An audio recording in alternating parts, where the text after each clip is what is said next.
สียงกรีดร้องแห่งความทรมานดังก้องสะท้อนอยู่ในห้วงมิติอันมืดมิดสายลมเย็นยะเยือกพัดผ่านความมืดไม่ได้เป็นเพียงเงา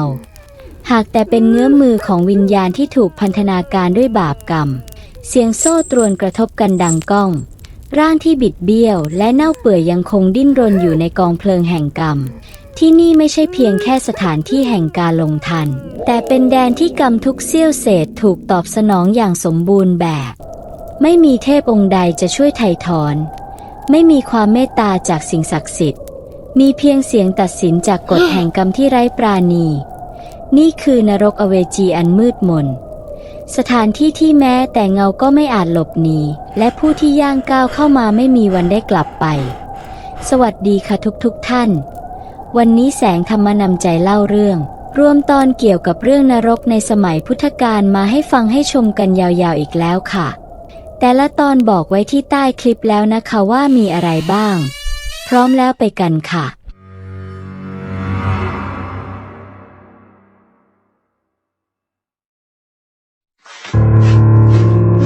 นอกจากมหานรกขุมใหญ่ทั้ง8แล้วนั้นยังมีนรกขุมย่อยที่อยู่ถัดออกไปเป็นนรกบริวารของมหานรกอีกทีเรียกว่าอุสธนรกซึ่งตั้งอยู่ทั้ง4ทิศเหนือใต้ตะวันออกและตะวันตกของมหานรกทุกขุมค่ะ แล้วบริวารของมหานรกทั้ง4ทิศนี้จะน่ากลัวโหดร้ายขนาดไหนทำกรรมอะไรไว้ถึงได้มาอยู่ตรงนี้วันนี้แสงธรรมนำใจจะเล่าให้ฟังค่ะก่อนจะไปฟังความโหดร้ายน่ากลัวของบริวาร4ทิศมหานรกเรามาทราบจำนวนและชื่อของบริวารสักเล็กน้อยนะคะอุสธนรก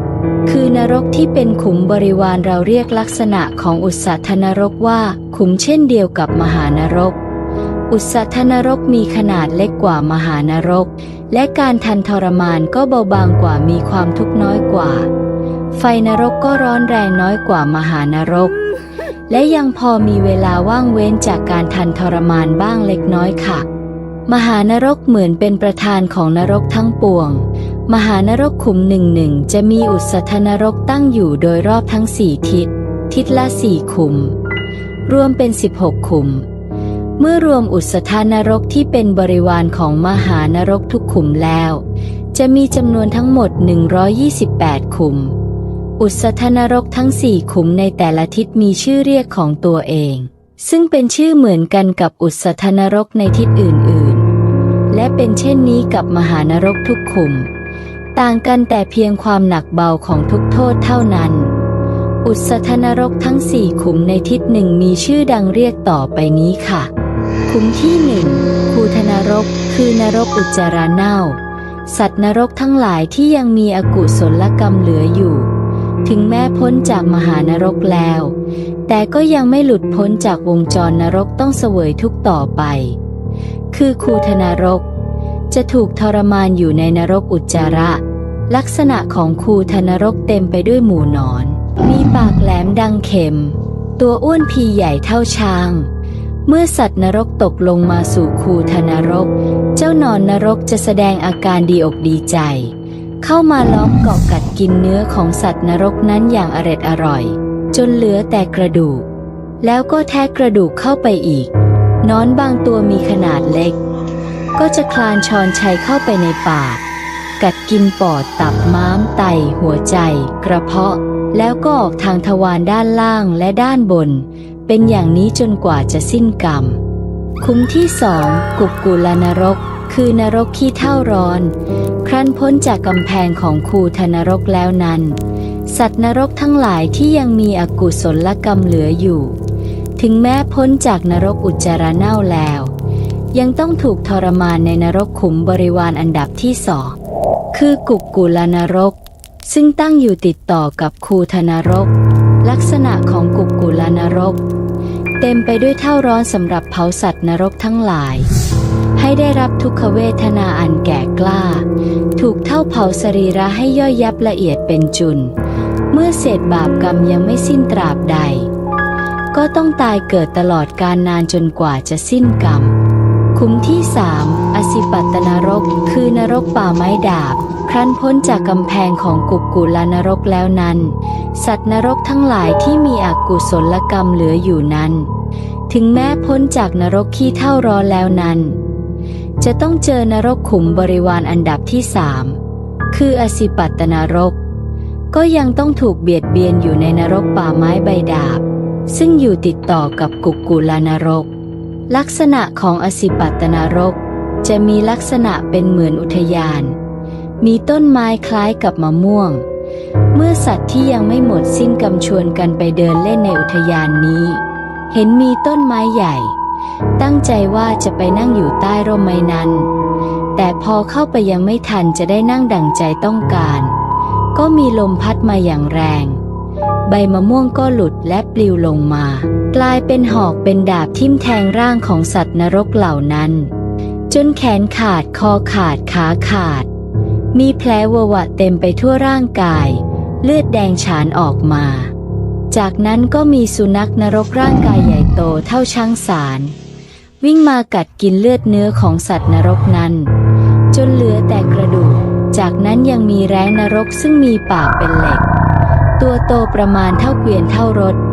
พากันมาโฉบเฉี่ยวยื้อแย่งจิกถึงเนื้อสัตว์นรกฉีกกินเป็นอาหารกรรมยังไม่สิ้นต้องเสวยทุกขเวทนาไปอย่างนี้ตลอดเวลาคุ้มที่4เวตรณีนรกคือนรกแม่น้ำเค็มมีน้ำหวายครั้นเมื่อสัตว์นรกพ้นจากกำแพงของอสิปัตตนรกสัตว์นรกที่ยังมีอกุศลกรรมเหลืออยู่ถึงแม้จะหลุดพ้นจากนรกป่าไม้ดาบแล้วก็ยังไม่หมดสิ้นการทรมานจะต้องมาสู่นรกขุมนี้อีกซึ่งเป็นนรกขุมบริวารอันดับที่4อยู่ติดกับอสิปัตตนรกลักษณะของเวตรณีนรกจะมีน้ำเค็มแสบตั้งอยู่ชั่วกับมีเครือหวายหนามเหล็กล้อมอยู่โดยรอบเป็นขอบคันมีดอกปทุมผุดบานล่อใจให้ชวนชมเมื่อสัตว์นรกเห็นก็เข้าใจว่าเป็นแม่น้ำใสสะอาดเย็นสนิทน่าอาบน่าดื่มก็พากันดีอกดีใจหวังจะอาบดื่มกินให้สบายจึงวิ่งด้วยความเร็วกระโจนลงไปในแม่น้ำทันใดนั้นเองเครือหวายเหล็กซึ่งคมเหมือนหอกเหมือนดาบก็บาดร่างกายทำให้เป็นแผลในน้ำเค็มทั้งเจ็บทั้งแสบแล้วก็เกิดเป็นเปลวไฟลุกไม่เผาร่างเผาทั้งที่อยู่ในแม่น้ำจนไม่เกรียมเหมือนกับต้นไม้ที่ถูกไฟไหม้บางตนร่างห้อยอยู่บนเครือน้ำในไม่ช้าร่างนั้นก็ต้องตกลงไปโดนดอกบัวเหล็กที่มีกลีบแหลมคมเป็นกรดซึ่งตั้งอยู่กลางน้ำเค็มมีเปลวไฟติดอยู่ตลอดเวลาในบัวเหล็กแดงก็บาดร่างกายขาดวิ่นสัตว์นรกคิดว่าถ้าดำลงไปในแม่น้ำที่ลึกกว่านี้คงจะหลุดพ้นจากการทรมานได้จึงกลั้นใจดำน้ำลงไปแต่แล้วก็ถูกคมดาบซึ่งหงายอยู่ภายใต้น้ำนั้นบาดเอาเจ็บแสนสาหัสเท่านี้ยังไม่พอยังถูกนายนิรยบาลใช้หอกเหลาแหลมจ้วงแทงเอาเหมือนกับมนุษย์ใช้ฉมวกแทงปลาในน้ำฉันใดฉันนั้นจากนั้นนายนิรยบาลเอาเบ็ดนรกเกี่ยวลากสัตว์นรกขึ้นมาบังคับให้นอนหงายเหนือแผ่นเหล็กแล้วเอาเหลาเหล็กงัดปากเอาก้อนเหล็กซึ่งกำลังลุกแดงชวนยัดใส่เข้าไปในปากพอถึงปากก็ไหม้ตกมาถึงคอก็ไหม้พอตกถึงท้องก็ไม่ไส้ใหญ่ไส้น้อยให้ทะลักออกมาสัตว์นรกก็ร้องให้ครวญครางครั้นนายนิรยบาลเห็นสัตว์นรกร้องครวญครางเช่นนั้นก็ทำเหมือนกับว่าจะมีใจกรุณาจึงร้องถามไปว่าท่านอยากจะกินอะไรสัตว์นรกตอบว่าน้ำข้าพเจ้ากระหายน้ำเหลือเกินเพราะก้อนเหล็กแดงนี่ร้อนนักทันใดนั้นเองนายนิรยบาลจึงเอาน้ำที่กำลังเดือดพล่านมากรอกลงไปในปากของสัตว์นรกผู้กระหายน้ำพอน้ำถึงปากก็แดงพังทลายพอน้ำถึงคอถึงท้องคอและท้องก็พังพินาศพอตกถึงลำไส้ใหญ่น้อยก็ขาดกระจุยกระจายเรียงรายออกมาต้องเสวยทุกขเวทนาอันแสนจะเจ็บปวดอยู่อย่างนั้นจนกว่าจะสิ้นกรรมที่ทำมาเมื่อสัตว์นรกได้ถูกลงทันทรมาน ในอุสธนรกเป็นระยะเวลาที่ยาวนานมากจนกระทั่งกำเบาบางแล้วก็ต้องไปตัดสินคดีในยมโลกต่อไปนี่ขนาดขุมนรกบริวารยังโหดร้ายน่ากลัวขนาดนี้และนรกชั้นสุดท้ายจะขนาดไหนวันนี้จบเพียงเท่านี้ขอลาไปก่อนสวัสดีค่ะ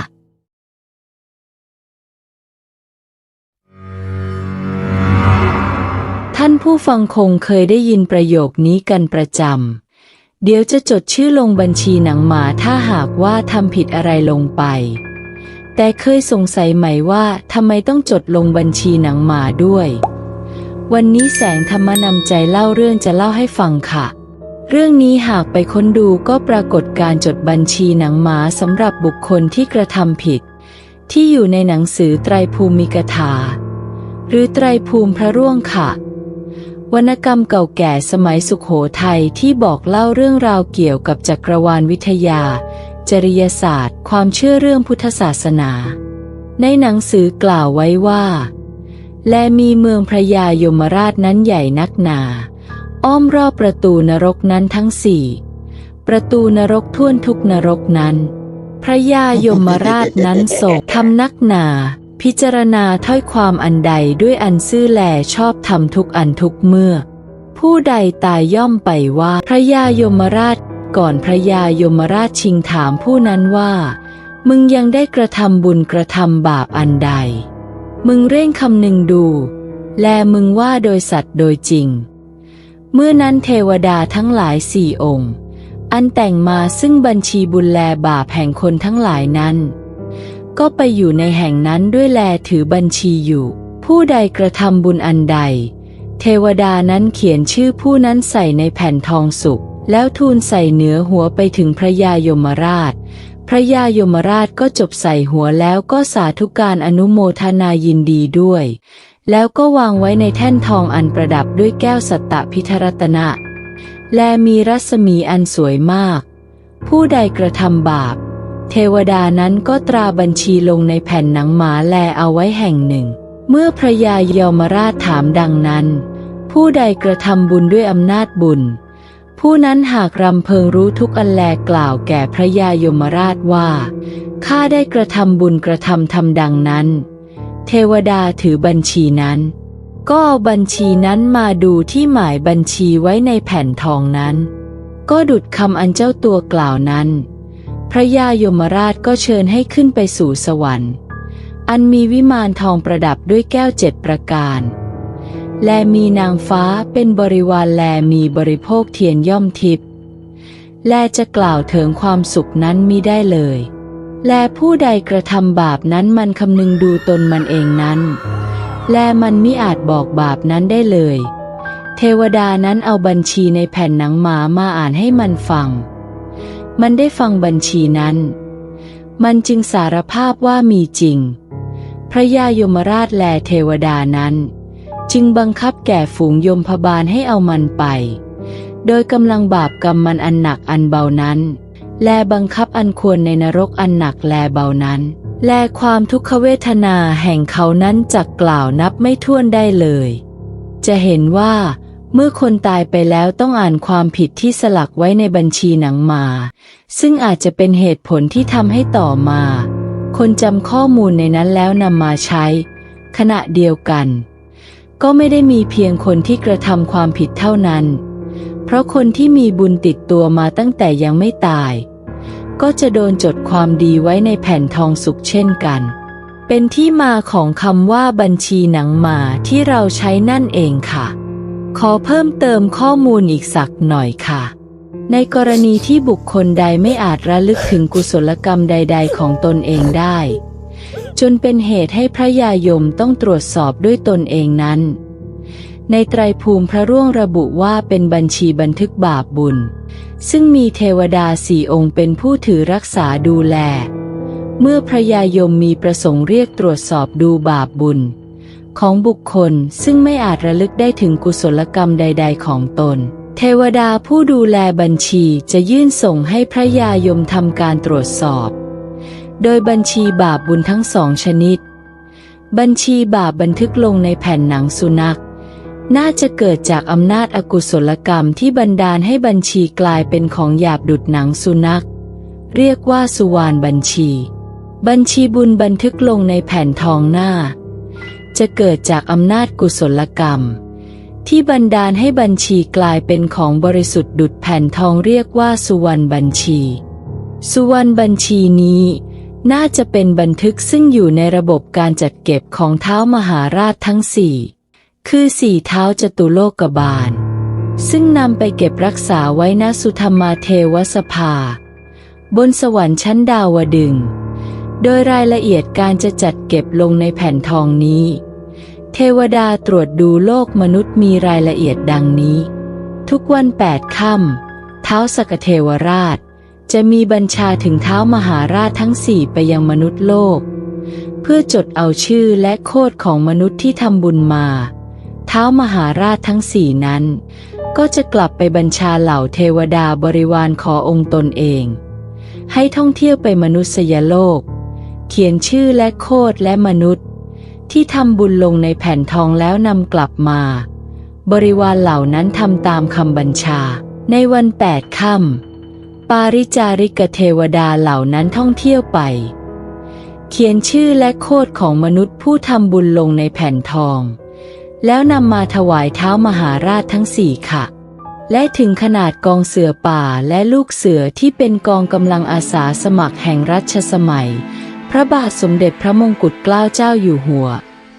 เพื่อเป็นผู้ช่วยของทหารหากมีการสงครามมีวัฒนธรรมองค์กรของตนเองซึ่งเน้นการรักษาเกียรติแห่งสุภาพบุรุษมีเรื่องสืบกันมาว่าครั้งกระนั้นมีกฎเหล็กอย่างหนึ่งว่าถ้าใครทำดีจะให้จารึกบนแผ่นทองส่วนถ้าใครทำชั่วจะให้จารึกลงบนแผ่นหนังสุวรรณคือหนังหมานั่นเองค่ะแผ่นทองและแผ่นหนังสุวรรณนั้นมิได้เป็นแผ่นทองและหนังหมาจริงๆแต่เป็นคอลัมน์ในจดหมายเหตุเสือป่าชื่อแผ่นทองและหนังสุวรรณค่ะมีเนื้อหาประกาศชื่อคนทำดีและทำชั่วพร้อมรายละเอียดสิ่งที่ทำตัวอย่างของส่วนหนังสุวรรณเช่นเรามีความเสียใจที่จะต้องจดนามสมาชิกไว้ในหนังสุวรรณของเราดังต่อไปนี้คือไอ้จรูนไอ้เจือไอ้วาดไอ้อุทัยรวม4 คนประพฤติตนเป็นคนชั่วช้าก่อการกำเริบปราศจากความกตัญญูกตเวทีต่อพระบาทสมเด็จพระเจ้าอยู่หัวไม่สมควรที่จะอยู่เป็นสมาชิกเสือป่าอีกต่อไปเพราะฉะนั้นนายกองใหญ่นายกเสือป่ามีพระบรมราชโองการดำรัสเหนือเกล้าสั่งให้ผู้ที่ได้กล่าวชื่อมาแล้วนั้นออกจากสมาชิกไปและแน่นอนว่าเมื่อมีกฎดังนี้แม้จะไม่ได้เป็นแผ่นทองจริงหรือหนังหมาจริงแต่การประจานให้สมาชิกเสือป่าทุกคนที่ได้อ่านจดหมายเหตุเสือป่านี้ได้รับทราบเสือป่าใดเล่าจะกล้าทำชั่วจบแล้วค่ะหวังว่าจะสนุกและมีประโยชน์สำหรับท่านผู้ฟังวันนี้ลาไปก่อนสวัสดีค่ะ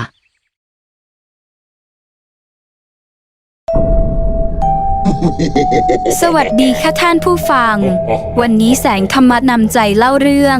จะพาท่านผู้ฟังไปรู้จักเทพที่ผู้คนในเรือนจำให้ความเคารพนับถืออย่างมากและยังเป็น1 ใน 5เทวดาผู้คุ้มครองเมืองกรุงเทพในศาลหลักเมืองกรุงเทพ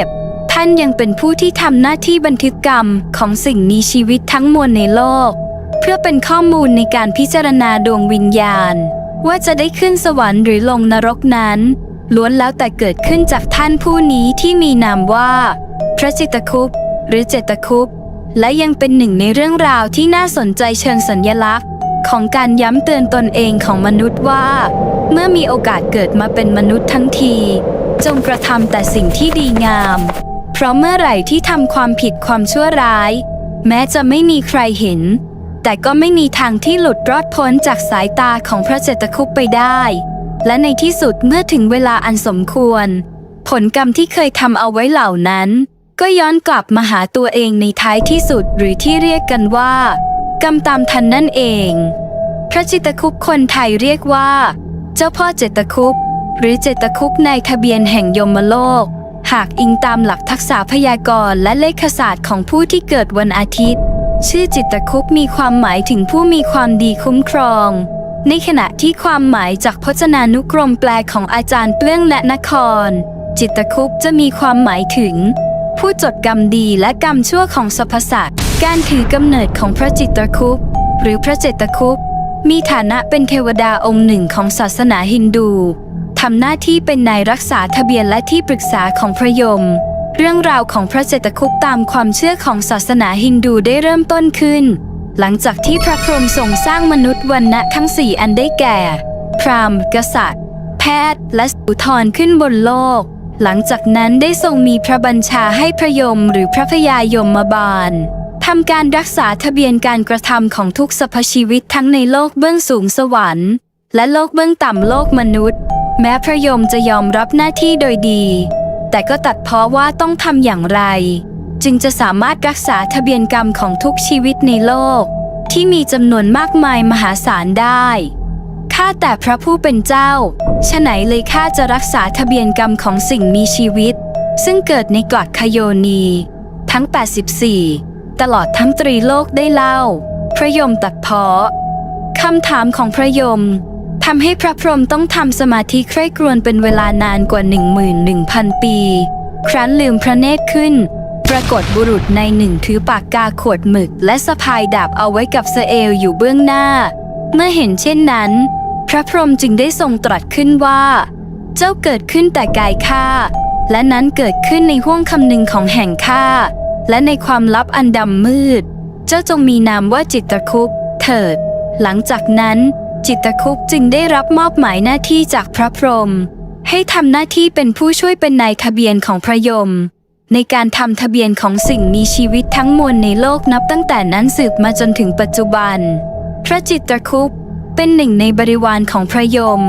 ที่ทำหน้าที่สำคัญในการรักษาบัญชีบาปของยมโลกโดยจะจดความดีของมนุษย์ใส่ในบัญชีทองคำและนำกรรมชั่วของมนุษย์ใส่ไว้ในบัญชีหนังสุนัขของสุวรรณเลขาเพื่อใช้เป็นหลักฐานในการพิจารณาของพระยม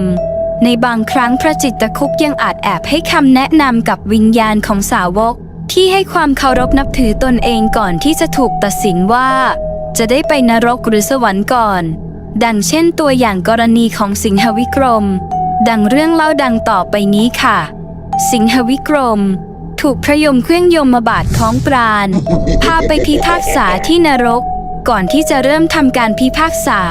พระจิตรคุปทรงเห็นและจดจำสาวกได้จึงแอบกระซิบบอกว่าสิงหวิกรมเป็นผู้มีทั้งบุญและบาปก้ำกึ่งกันหากพระยมถามว่าจะเลือกไปสวรรค์หรือนรกก่อนให้ตอบว่าไปสวรรค์ก่อนครั้งไปถึงสวรรค์อย่าเสียเวลาเสวยกรรมสุขแม้เพียงนาทีเดียวให้เร่งทำการบำเพ็ญตบะและภักดีต่อพระผู้เป็นเจ้าเพื่อเป็นการชำระบาปที่เคยทำมา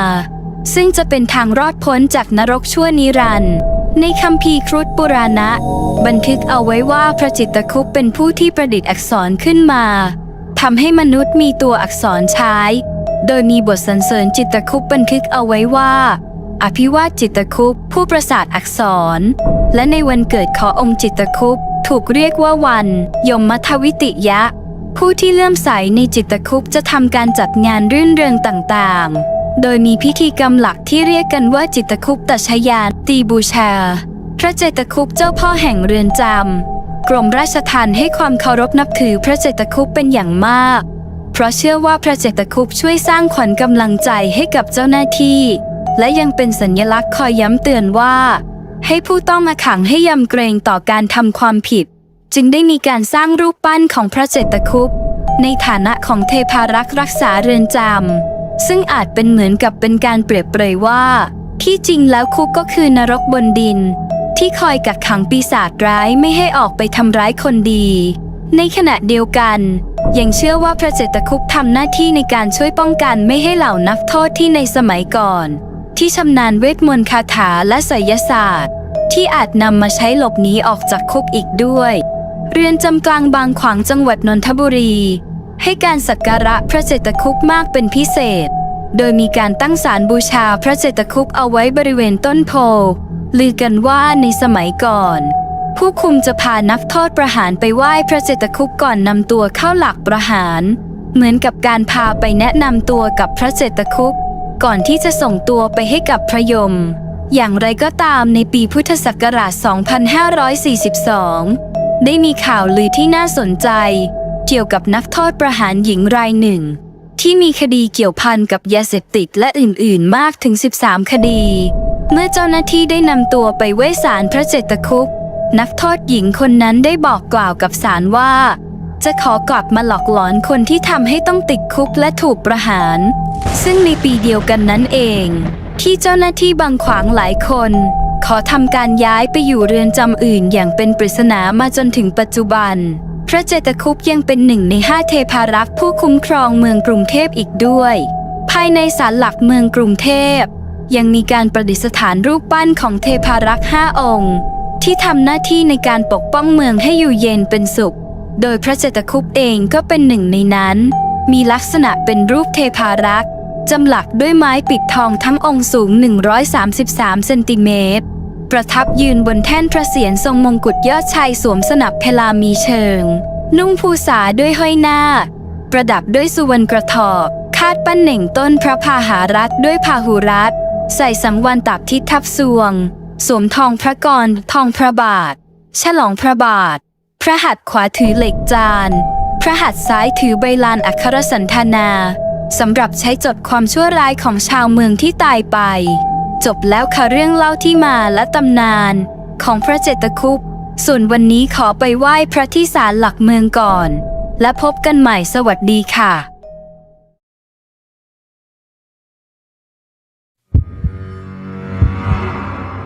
2 ครั้งที่จะติดอยู่ในความทรงจำได้ดีที่สุดคือครั้งแรกกับครั้งสุดท้าย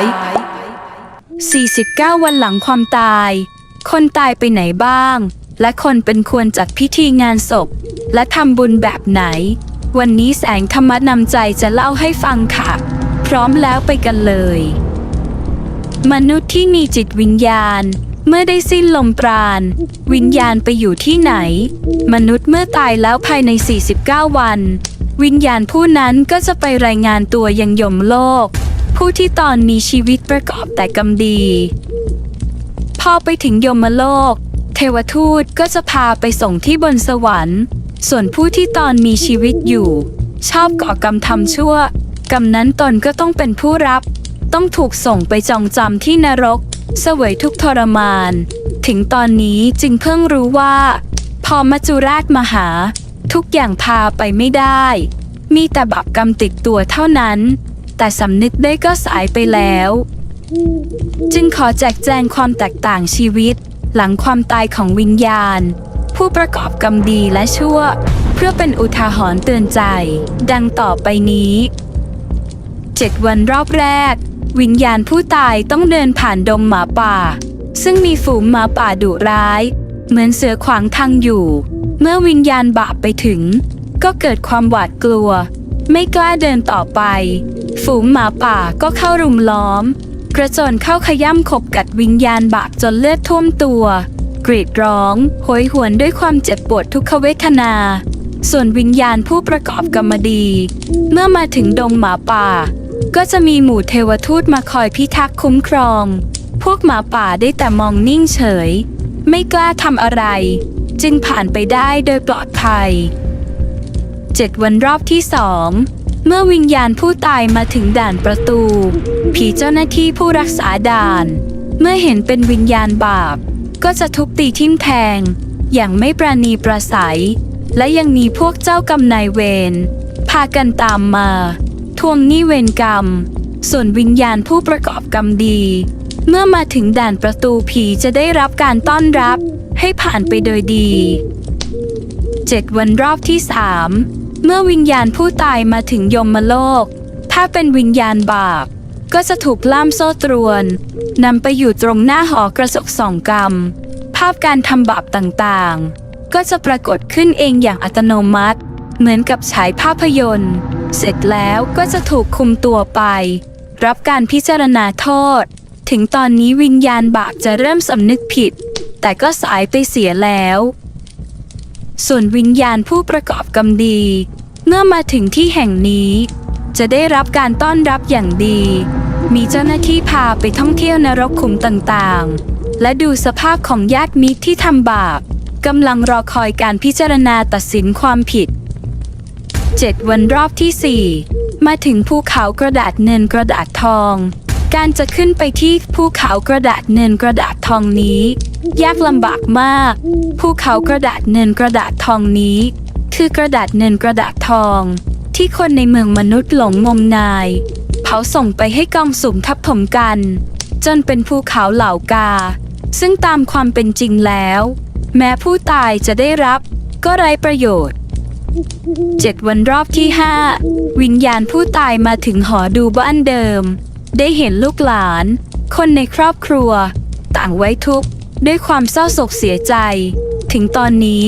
จึงเริ่มรู้ว่าอยู่กันคนละภพภูมิไม่อาจกลับบ้านได้อีกได้แต่อาลัยอาวรณ์ 7 วันรอบที่ 6 เมื่อวิญญาณผู้ตายมาถึงตำหนักที่ 6 ยมบาลตำหนัก 6 จะสั่งให้เจ้าหน้าที่ฝ่ายคุมบัญชีตรวจดูบาปบุญที่ผู้ตายที่ได้สร้างสมตอนมีชีวิตหลังจากนำบาปและบุญหักลบกันแล้วถ้าฝ่ายบุญมีมากกว่าฝ่ายบาปก็จะให้ไปจุติยังสุขติภูมิถ้าฝ่ายบาปมีมากกว่าจะส่งไปนรกภูมิเสวยทุกขเวทนา 7 วันรอบที่ 7 เมื่อวิญญาณผู้ตายไปถึงตำหนักที่ 7 ยมบาลตำหนัก 7 ก็จะสั่งเลขาให้ตรวจสอบดูผู้ตายตอนมีชีวิตอยู่ได้ฆ่าสัตว์ตัดชีวิตมากหรือไม่ถ้าได้ถือศีลกินเจงดฆ่าสัตว์ก็จะระงับโทษถ้าชอบฆ่าสัตว์เพื่อความสุขของปากท้องก็จะมีโทษและข้างต้นนี้คือชีวิต 49 วันหลังความตายซึ่งผู้ตายทุกคนจะต้องประสบพบผ่านพิธีงานศพแบบชาวพุทธถือเป็นพิธีกรรมที่ชาวไทยพุทธรู้จักและคุ้นเคยเป็นอย่างดีเลยทีเดียวค่ะซึ่งชาวไทยพุทธมีความเชื่อเกี่ยวกับความตายว่าเป็นการดับของขันธ์ 5อันได้แก่รูปเวทนาสัญญาสังขารและวิญญาณนอกจากนี้ยังมีความเชื่อเกี่ยวกับการเวียนว่ายตายเกิดทำให้ชาวไทยพุทธเน้นไปที่การประกอบพิธีกรรมมากกว่าเพราะเชื่อว่าการจัดพิธีงานศพให้แก่ผู้วายชนนั้นจะช่วยให้วิญญาณของผู้ล่วงลับไปสู่สุขติภูมิค่ะยิ่งไปกว่านั้นการจัดพิธีงานศพอย่างพิธีบำเพ็ญกุศลและพิธีสวดอภิธรรมศพเป็นเวลาหลายวันเป็นอีกหนทางหนึ่งที่ช่วยประคับประคองและเยียวยาความรู้สึก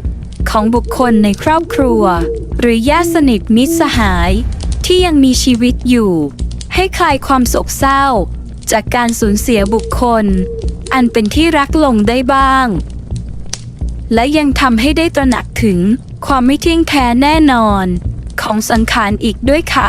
ส่วนขั้นตอนการประกอบพิธีงานศพแบบชาวไทยพุทธแบ่งออกเป็น4ขั้นตอนใหญ่ๆได้แก่ขั้นตอนการอาบน้ำศพขั้นตอนการบำเพ็ญกุศลและการสวดอภิธรรมศพขั้นตอนการฌาปนกิจและขั้นตอนการเก็บอัฐิซึ่งแต่ละขั้นตอนของพิธีงานศพล้วนแต่แฝงสัจธรรมแห่งชีวิตค่ะและก่อนจะมีพิธีทำบุญครบรอบวันตายนั้นเจ้าภาพจะต้องติดต่อวัดเตรียมชุดสังฆทานผ้าบังสุกุลและอารัธนาคณะสงฆ์สวดอภิธรรม3 คืน 5 คืนหรือ 7 คืนต่อเนื่องที่วัดเพื่อให้ผู้ล่วงลับได้ระลึกถึงบุญกุศลที่เคยกระทำไว้เมื่อครั้งยังมีชีวิตอยู่และเมื่อถึงวันครบรอบการเสียชีวิต7 วัน 50 วันและ100 วันของผู้ล่วงลับเจ้าภาพจะต้องนิมนต์พระสงฆ์จำนวน8 รูป 10 รูปหรือมากกว่านั้นแล้วแต่กรณีมาสวดเจริญพระพุทธมนต์เพื่อถวายสังฆทานภัตตาหารและทอดผ้าบังสุกุล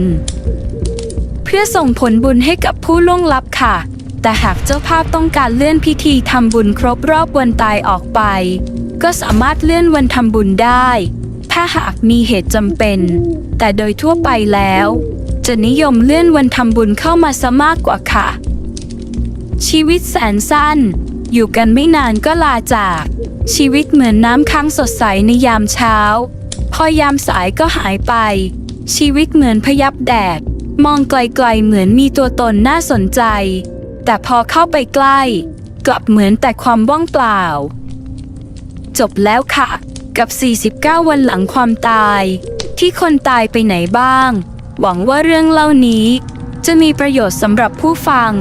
วันนี้ลาไปก่อนสวัสดีค่ะพระโพธิสัตว์ผู้มีปณิธานแรงกล้าหากนรกยังไม่ว่างจากสัตว์นรกพระองค์จะไม่ทรงปรารถนาพระโพธิญาณสวัสดีค่ะวันนี้แสงธรรมนำใจขอนำท่านผู้ฟังมาทางฝั่งมหายานมั่งนะคะวันนี้นำเรื่องพระโพธิสัตว์ผู้ที่มีปณิธานสำคัญในการช่วยสัตว์โลกทั้งหมดให้พ้นจากนรกภูมิซึ่งเป็นที่ทราบกันอยู่แล้วว่าสัตว์ในนรกนั้นมีจำนวนมากมายเนื่องจากคนทำชั่วมีมากด้วยพระมหาปณิธานที่ยิ่งใหญ่และยากยิ่งที่จะสำเร็จได้ผู้คนจึงสะดุดีว่าท่านเป็นมหาปณิธานโพธิสัตว์นามของท่านคือพระกสิติคันมหาโพธิสัตว์วันนี้แสงธรรมนำใจจะเล่าให้ฟังถึงรูปลักษณ์ของพระองค์และอดีตชาติของท่านที่จะช่วยมารดาจากขุมนรกได้หรือไม่ที่มาและอ้างอิงอยู่ใต้คลิปแล้วค่ะพร้อมแล้วไปกันค่ะพระองค์ได้ทรงสถิตอยู่ใต้ผืนพื้นโลกใบนี้เป็นพระโพธิสัตว์องค์หนึ่งที่ชาวจีนให้ความเคารพนับถือและศรัทธาเป็นอย่างมากสาเหตุที่ทำให้พระกสิติคันโพธิสัตว์เป็นที่นับถืออย่างกว้างขวางนั้นมาจากเรื่องราวของปณิธานของพระองค์ที่มีจารึกไว้ในพระสูตรปณิธานแห่งพระกสิติคันโพธิสัตว์ที่ทรงแผ่เมตตาธรรมต่อเหล่าสรรพสัตว์ทั้ง6ในนรกภูมิพระองค์รู้สึกเสียพระทัยเป็นอย่างยิ่งที่ไม่อาจช่วยเหลือมิให้สรรพชีวิตหลงเดินในทางผิดจนตกตายไปสู่นรกภูมิเช่นนั้นพระกสิติคันโพธิสัตว์จึงได้ยินยอมอยู่บนโลกมนุษย์เพื่อแผ่ส่วนบุญส่วนกุศลให้แก่เหล่าสัตว์โลกในนรกภูมิทรงมีความปรารถนาจะให้แสงแห่งพระธรรมชี้นำทางสว่างให้แก่สัตว์ทั้งปวงกล่าวกันว่าพระมหาปณิธานของพระองค์คล้ายคลึงกับเจ้าแม่กวนอิมเป็นอย่างมากต่างกันตรงที่เจ้าแม่กวนอิมทรงเปี่ยมไปด้วยพระมหาเมตตาด้วยหวังจะช่วยสัตว์โลกผู้ตกทุกข์ได้ยากบนโลกให้ได้หลุดพ้นแต่พระกสิติคันโพธิสัตว์จะการุณต่อสัตว์ในนรกภูมิให้รอดพ้นจากกองทุกข์ทรมานดังนั้นด้วยความซาบซึ้งในพระมหากรุณาพระองค์จึงทำให้พระกสิติคันโพธิสัตว์เป็นที่ศรัทธาของปวงชนจนเป็นสัญลักษณ์ของพระโพธิสัตว์ผู้มีมหาเมตตามาโปรดแก่สัตว์นรกให้พ้นจากบ่วงกรรมในพิธีศพของชาวจีนที่เรียกกันว่าพิธีกงเตจึงต้องมีรูปประดิษฐานของพระกสิคันโพธิสัตว์ซึ่งเป็นสิ่งสำคัญยิ่งเพราะเชื่อกันว่าด้วยพระมหาเมตตาของพระองค์จะช่วยนำทางแห่งธรรมให้แก่ดวงวิญญาณของผู้เสียชีวิตทำให้ดวงวิญญาณไปสู่ภพภูมิที่ดีไม่ต้องตกขุมนรกอันแสนทุกข์ทรมานในขณะเดียวกันความเข้าใจที่ถูกต้องเกี่ยวกับพระกสิติคันโพธิสัตว์นั้นไม่ได้หมายความว่าพระองค์จะโปรดช่วยเฉพาะคนที่ตายไปแล้วเท่านั้นหากแต่พระองค์ย่อมช่วยทั้งคนที่ยังมีชีวิตอยู่ให้ตั้งมั่นอยู่ในความดีและผู้ตายไปแล้วไม่ให้หลงเหลืออยู่ในขุมนรกอีกต่อไปสัญลักษณ์รูปเคารพขององค์พระกสิติคันโพธิสัตว์จะมีอยู่ด้วยกัน2แบบแรกเป็นลักษณะของภิกษุหนุ่มที่เพิ่งออกบวชมีศีรษะที่ล้านเลี่ยนทำให้แลดูมีใบหน้าที่อ่อนเยาว์อันเปรียบเสมือนดั่งการตัดเรื่องทางโลกโดยสิ้นแล้วพระหัตถ์ขวามักถือไว้ด้วยไม้เท้าพระธรรมเป็นความหมายว่าได้เข้าสู่ร่มกาสาวพัสส่วนแบบที่2นั้นเป็นแบบพระโพธิสัตว์ปางประทับนั่งสวมหมวกภิกษุจีนที่เรียกว่ามลหะพุทธะพระหัตถ์ซ้ายถือไม้เท้าพระธรรมในอดีตชาติพระกสิติคันโพธิสัตว์ทรงเคยถือกำเนิดเป็นบุตรีในสกุลพราหมณ์ครอบครัวหนึ่งบิดาชื่อชิรชินพราหมณ์มารดาชื่อยัตถีลีพรามณีบิดาได้ถึงแก่กรรมก่อนมารดาจึงทำให้อาศัยอยู่กับมารดาตลอดมาพระองค์ซึ่งเสวยพระชาติเป็นพรามณีเป็นผู้มีความละอายและเกรงกลัวต่อบาปเป็นคนใจดีมีเมตตา อยู่ในศีลในธรรมส่วนมารดานั้นกลับประพฤติตรงข้ามกับบุตรี ไม่นับถือพระรัตนตรัยไม่เชื่อเรื่องกรรมไม่เชื่อเรื่องสวรรค์หรือนรกแม้ว่าพระมณีบุตรีจะชักชวนหรือโน้มน้าวจิตใจอย่างไรเพราะนางยัตถีลีพรหมณีมีมิจฉาทิฐิรุนแรงต่อมานางยัตถีลีพรหมณีได้ถึงแก่กรรมลงผลกรรมที่นางทำไว้ทำให้นางไปตกนรกอเวจีฝ่ายทางนางพรหมณีบุตรีเมื่อมารดาได้ถึงแก่กรรมลงนางมีความโศกเศร้าเสียใจเพราะรู้แน่ว่ามารดาคงไม่ไปสู่สุขคตินางอยากช่วยเหลือมารดาแม้ว่าจะต้องสูญเสียทรัพย์สมบัติมีค่าหรือชีวิตของนางก็ตามนางจึงได้รวบรวมเงินไปซื้อดอกไม้ธูปเทียนและเครื่องสักการะบูชาต่างๆไปสักการะบูชาตามวัดวาอารามต่างๆและนำไปบริจาคทานแก่คนยากจนและสัตว์ที่อดอยากหิวโหยเพื่อเป็นการอุทิศบุญกุศลให้แก่มารดาที่ล่วงลับไปนอกจากนี้นางพรหมณีบุตรียังเป็นผู้ถือศีลบำเพ็ญเพียรภาวนาบูชากราบไหว้พระสัมมาสัมพุทธเจ้าโดยนางภาวนาขอให้ผลของการบริจาคทานของนางจงเกิดเป็นกุศลผลบุญไถ่บาปให้กับมารดาและพ้นจากนรกและไปสู่สุขคติเนื่องจากการปฏิบัติธรรมอย่างเสมอต้นเสมอปลายเรื่อยมาทำให้วันหนึ่งนางพรหมณีบุตรีได้ยินเสียงที่กระซิบบอกนางว่าดูก่อนพรหมณีจงหยุดเศร้าโศกเถิดตถาคตจะชี้ทางให้นางพรหมณีเกิดความยินดีอย่างมากก้มลงกราบและอธิษฐานว่าขอพระผู้มีพระภาคเจ้าผู้ทรงพระเมตตาโปรดบอกที่อยู่ของมารดาของข้าพระองค์ด้วยเถิดเนื่องจากข้าพระองค์ได้ตั้งจิตไว้ว่าจะขอพบมารดาเพื่อทราบความเป็นอยู่ของท่านว่ามีสุขทุกอย่างไรบ้างแม้จะต้องเอาชีวิตเข้าแลกก็ยินดีหากจะช่วยเหลือมารดาของข้าพระองค์ให้มีความสุขได้แต่หลังจากนั้นเนื่องจากไม่มีเสียงตอบรับใดๆอีกเลยนางจึงบังเกิดความเศร้าโศกเสียใจร้องไห้จนเป็นลมไปพอนางฟื้นขึ้นมานางก็ได้ยินเสียงทิพย์เข้ามาที่หูว่าดูก่อนพรหมณีจงหยุดเศร้าโศกเถิดบุญกุศลที่เจ้าทำทั้งการสักการะบูชาพระพุทธและการบริจาคทานนั้นบุญกุศลแรงนักจงหมั่นปฏิบัติบำเพ็ญต่อไป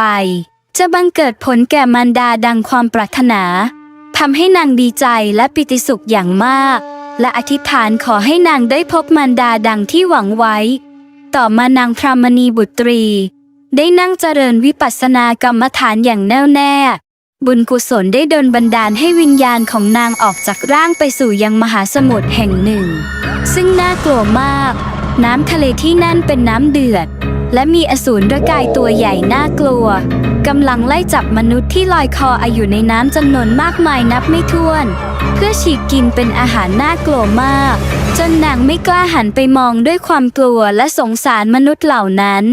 ในระหว่างนั้นเองได้มีเทพอสูรนามว่าบ่อตักและบริวารได้เดินตรงเข้ามาหานางและพนมมือไหว้และกล่าวว่าสาธุพระโพธิสัตว์ผู้เจริญท่านมาถึงแดนนรกนี้ด้วยเหตุใดนางพรหมณีบุตรีจึงตอบว่าข้าพเจ้ามีความประสงค์อยากทราบความเป็นอยู่ของมารดาชื่อยัตถีลีพรหมณีซึ่งได้ถึงแก่กรรมเมื่อไม่นานมานี้ไม่ทราบว่าตอนนี้วิญญาณของนางไปอยู่ที่แห่งใดข้าพเจ้าเป็นห่วงมารดามากขอโปรดอนุญาตให้ข้าพเจ้าได้พบมารดาด้วยเถิดเทพอสูรเมื่อได้ฟังจึงกล่าวตอบว่าข้าแต่พระโพธิสัตว์ผู้เจริญมารดาของท่านนามว่ายัตถีลีพรหมณีได้เคยตกลงมาในดินแดนนรกภูมินี้แต่เนื่องจากนางได้รับบุญกุศลอันประเสริฐและยิ่งใหญ่จากการที่ท่านได้บำเพ็ญกุศลมาให้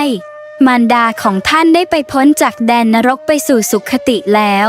พร้อมกับยกมือพนมพร้อมกับก้มลงแล้วจากไปเมื่อนางได้ทราบดังนั้นนางจึงมีความยินดีและหมดห่วงในตัวมารดาแต่นางกลับเกิดความสงสารบรรดามนุษย์ที่ตกนรกและได้รับความทุกข์ทรมานแสนสาหัสเหล่านั้นจึงเกิดความเมตตาอันแรงกล้าที่จะช่วยเหลือสรรพสัตว์ในนรกเหล่านั้นนางพรหมณีบุตรีจึงอธิษฐานต่อหน้าพระพุทธรูป ขอถือศีลภาวนาบำเพ็ญทานบารมี เพื่อปลดสรรพสัตว์ในนรกอเวจีตลอดจนถึงอนาคต ขอให้สิ่งศักดิ์สิทธิ์คุ้มครองอย่าได้เบื่อหน่ายต่อการบำเพ็ญกุศลกรรมดังกล่าว ด้วยเหตุที่ทรงบำเพ็ญบารมีเช่นนี้ จึงทำให้นางพรามณีบุตรีเมื่อนางถึงแก่กรรม ได้กลับชาติมาเกิดเป็นบุรุษ และบำเพ็ญเพียรสร้างบารมี จนสำเร็จมรรคผลกลายเป็นพระโพธิสัตว์พระนามว่า พระกสิติคัน มหาโพธิสัตว์ จบแล้วค่ะ เรื่องเล่าพระโพธิสัตว์ ผู้มีปณิธานแรงกล้า หากนรกยังไม่ว่างจากสัตว์นรก พระองค์จะไม่ทรงปรารถนาพระโพธิญาณ หวังว่าจะสนุกและมีประโยชน์สำหรับท่านผู้ฟัง วันนี้ขอลาไปก่อน แล้วพบกันใหม่สวัสดีค่ะ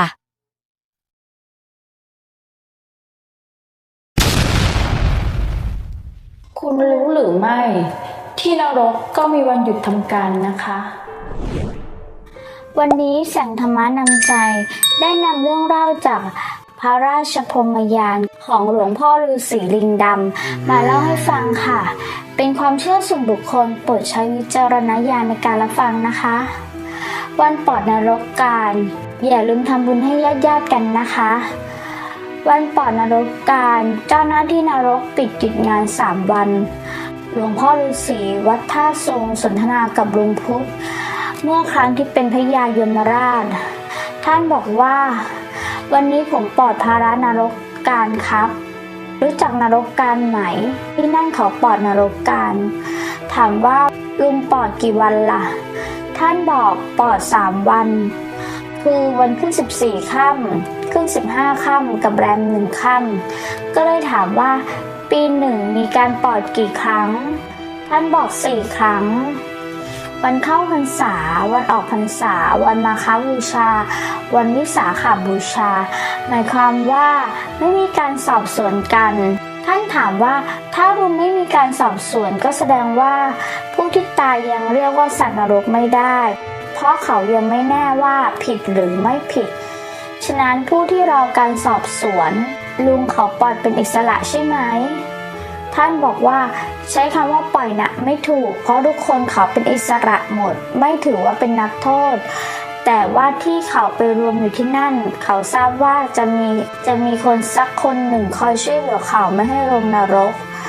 เขาไปรอการสอบสวนเราไม่สอบสวนเขาก็ไปตามเรื่องของเขาไปหาญาติ